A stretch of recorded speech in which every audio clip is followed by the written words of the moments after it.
Since 2004, HunterMaclean's been sponsoring Critical Issues Forums to bring business leaders together to focus on issues of importance to the local community.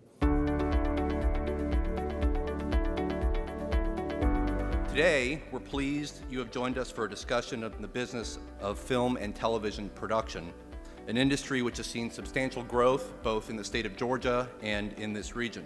It's hard to imagine that over the course of 8 years we've gone from $244 million of economic impact to $6 billion. The data shows that we're now the third busiest state in the nation, only behind California and New York, for film and television production. Now that the state has a competitive incentive, and with the addition of CETA's incentive, I think Savannah is really going to take off.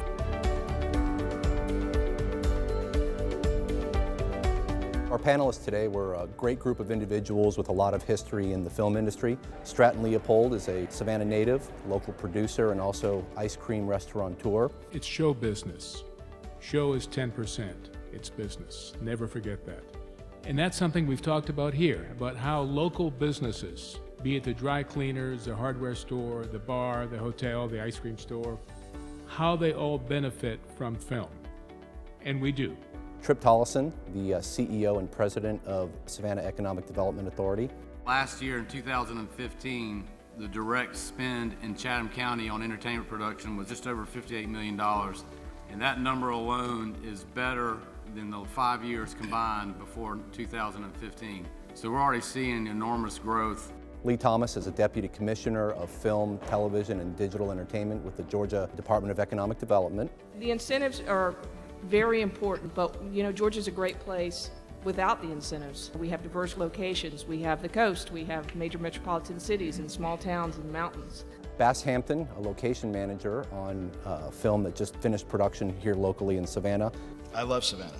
That's why I'm sitting here. I love working here. I love living here while I'm working here. Visiting historic sites, shopping downtown, eating ice cream, going to Tybee Island to hang out at the beach for a day.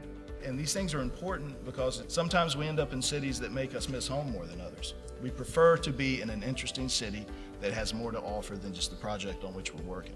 And Beth Nelson, who's the interim director of the City of Savannah's film office, she also has a lot of significant production experience working on the business side as well. Film uses every kind of business you can think of. It's really a small community. Everything that supports a community or a town, those are the services that filmmakers need when they're here.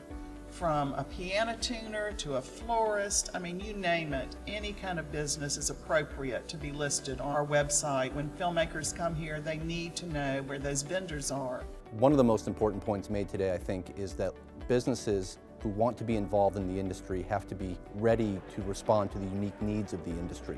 They have to be flexible, they have to be responsive 24/7, so the businesses have to be willing to meet those requirements. That said, businesses that are willing to do that are paid well by the film industry, and they're hungry for vendors who are willing to work with them to be successful. We are doing very well here and will continue to do so. With Ralph's help, with CETA's help, Visit Savannah. I really see a wonderful future here.